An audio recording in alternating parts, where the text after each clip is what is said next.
In the last segment, we learned a little bit about paths. Remember, they're the file path that are telling R where your data are located on the computer. Right? To use data stored on a computer, we have to tell R where it is, and this is done using paths. Paths can be absolute. Let's see an example of this. So paths can be absolute. So it would start off with, this is something that is specific to your computer. And I think it's actually documents, data side, data shrub. Right, so what I'm naming here are the folders on my computer where this file, the CSV file, is located. The file path always includes the file extension, the CSV part, after the period. Paths can also be relative, and this would assume that if your working directory is in your documents folder, then the relative path is relative to your working directory. So the absolute path and the relative path in this case are the same, because here we're assuming that the working directory is in this documents folder on my computer. To find out where your working directory is, you can use getWD for get working directory. And we can see that my working directory is pointing to my documents folder.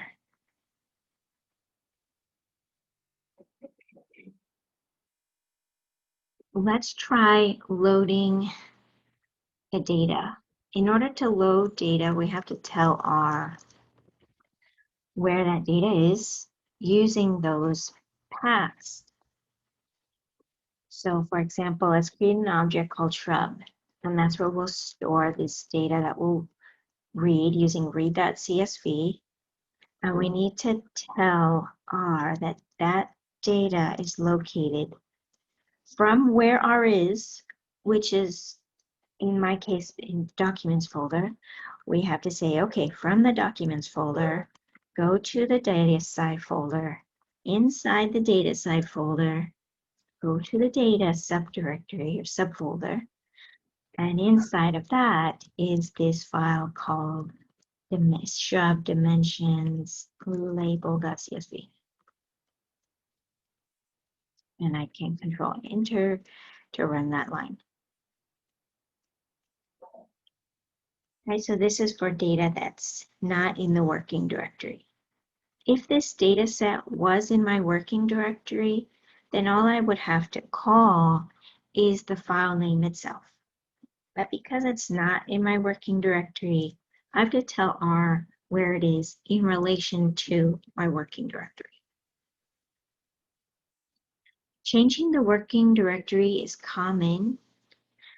You can set the working directory. Maybe I want to set my directory. Let's see, if I'm in the documents folder, I think I only have to designate the subfolder. Can I change? No, that's not it. So I'd have to change the whole thing.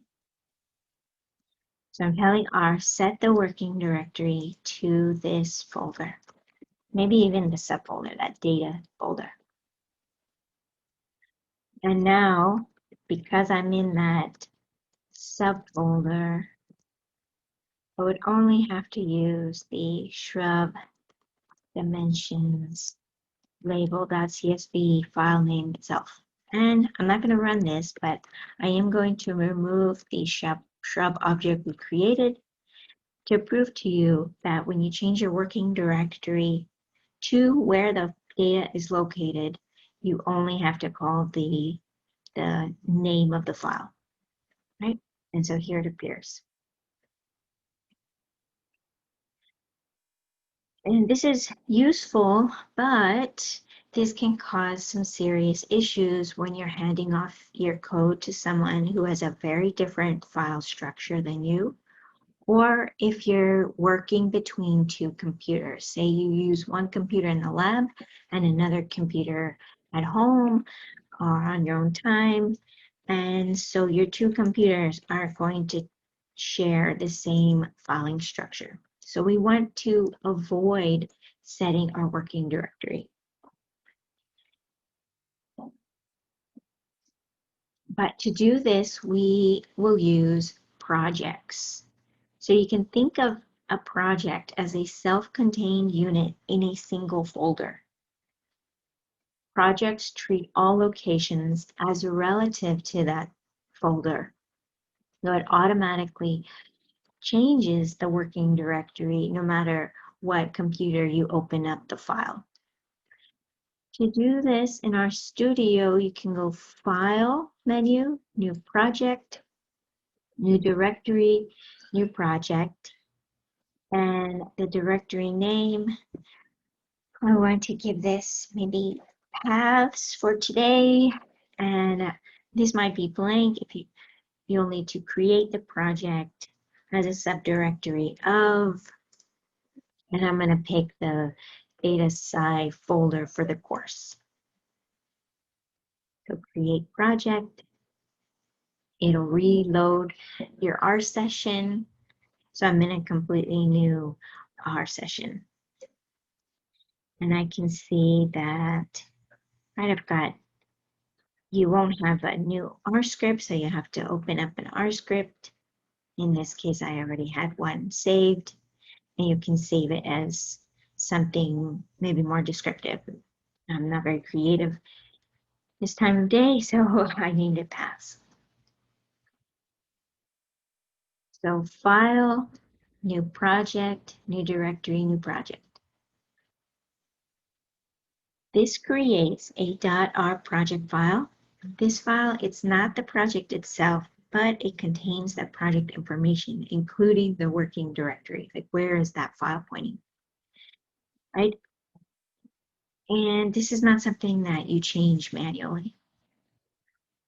You can switch between projects from the File menu by selecting Recent Files or Open Project. Projects keep track of the state of RStudio when you last worked on that project. So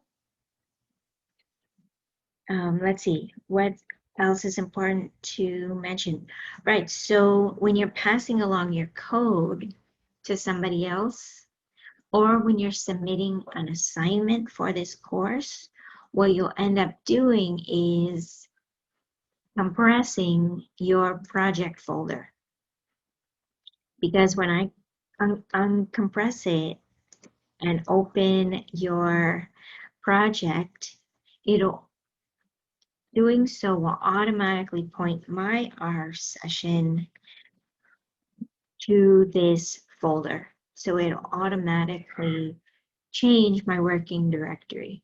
And this is helpful if you're passing your data along to a collaborator. Let's see an example of this by working on one of the examples together. Let's work on the shrub volume data frame together. So I'm going to simulate how you might start the assignment for this week, right? File, new project, new directory, new project. I'll give it a name, and I'll create it as part of data science. Okay, create project. And you can see that our studio was switching the project to shrub. Now I have this project. I need a new R script, and I'm going to save that as maybe something like shrub volume. And so I have it here. And let's see an example of reading in the shrub data. And I am going to call this shrub. And inside of shrub, I'm going to use read.csv to read in that file. And I'm going to use the URL instead of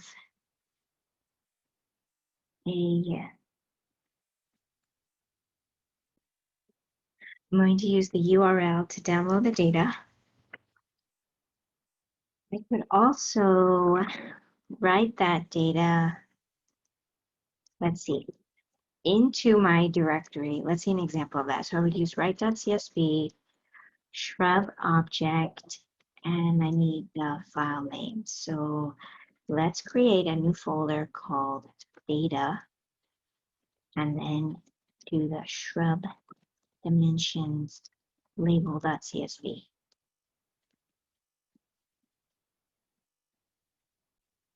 So it's telling me that no directory exists. That is our code, that there's something going on with my file structure, probably because this data folder doesn't exist. So I'm going to create it in this project management window using the new folder, right? And I entered the new folder name as data, and now it appears. So now this line should work. And now we've got that data in our folder. Now we can actually see, I'm going to remove shrub from our environment. And we're going to see an example of using those paths.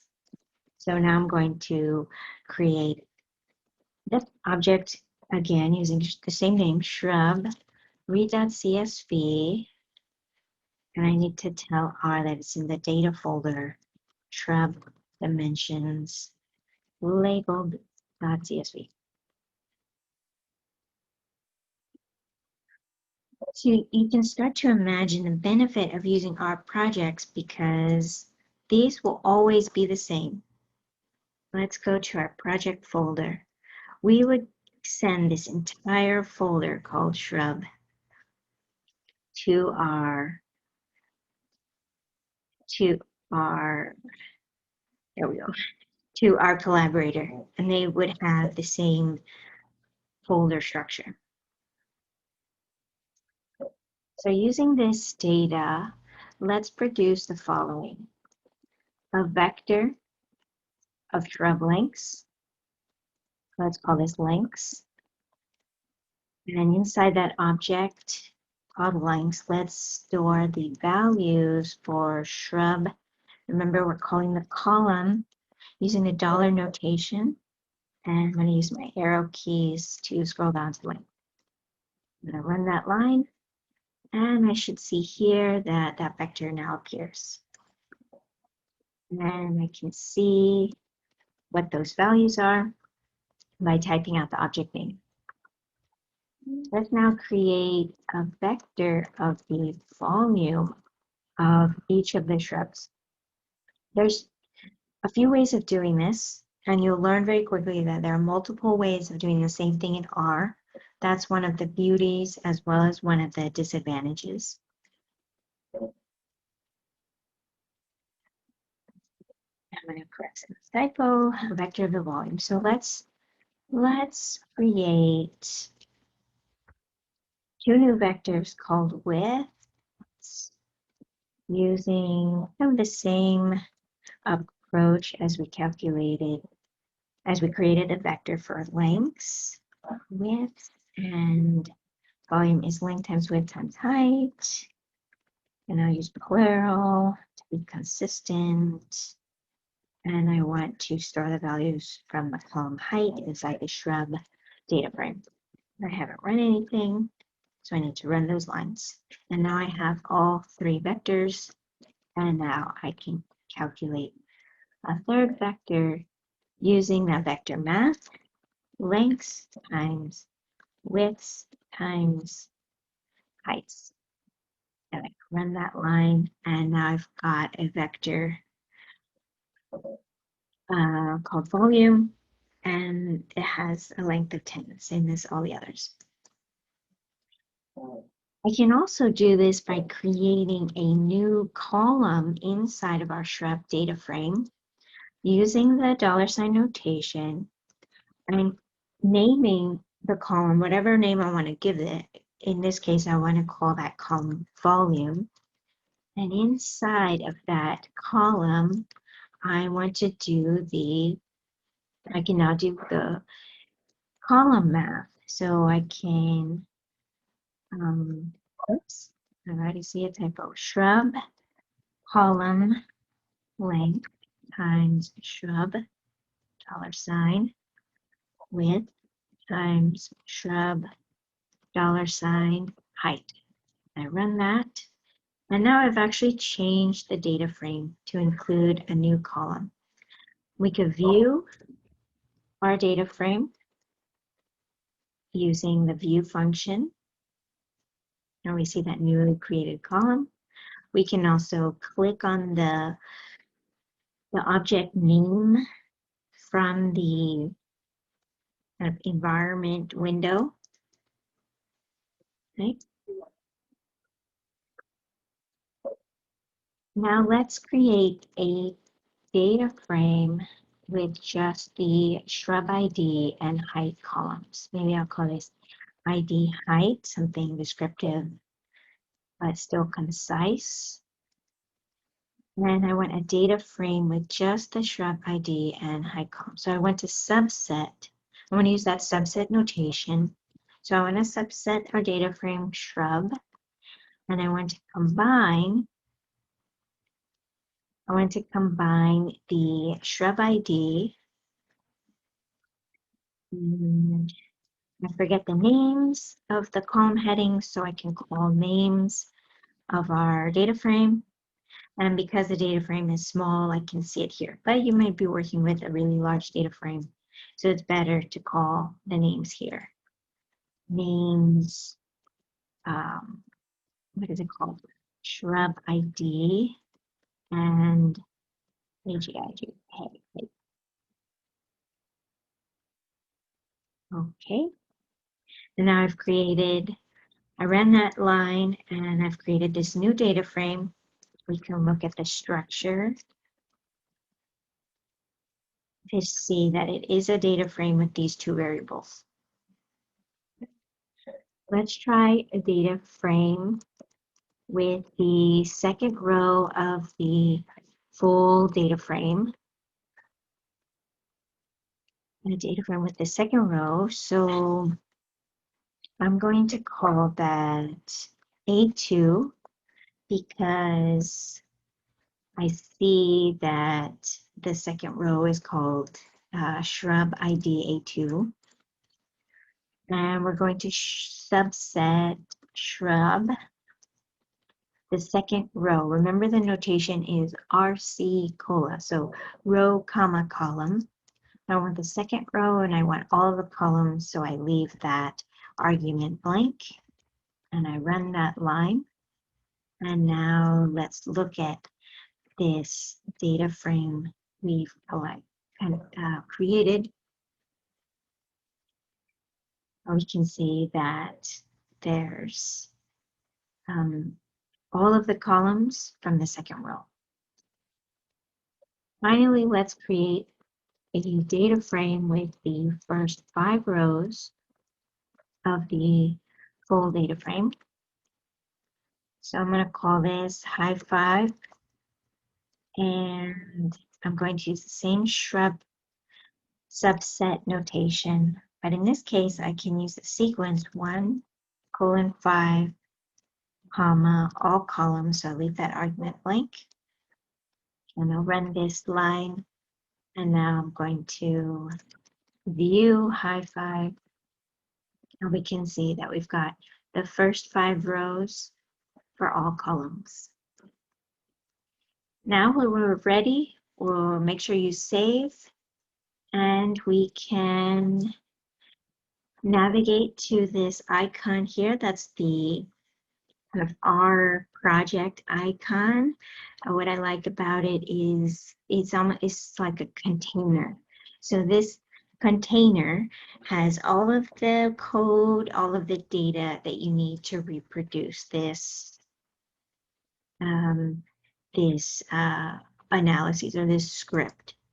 So I can close that project. It's closing. No, it's opening up whatever I had opened previously. And I can open that recent project. I can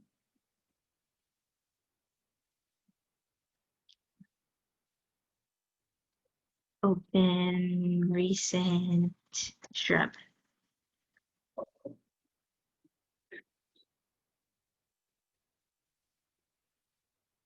And there's everything I need to rerun.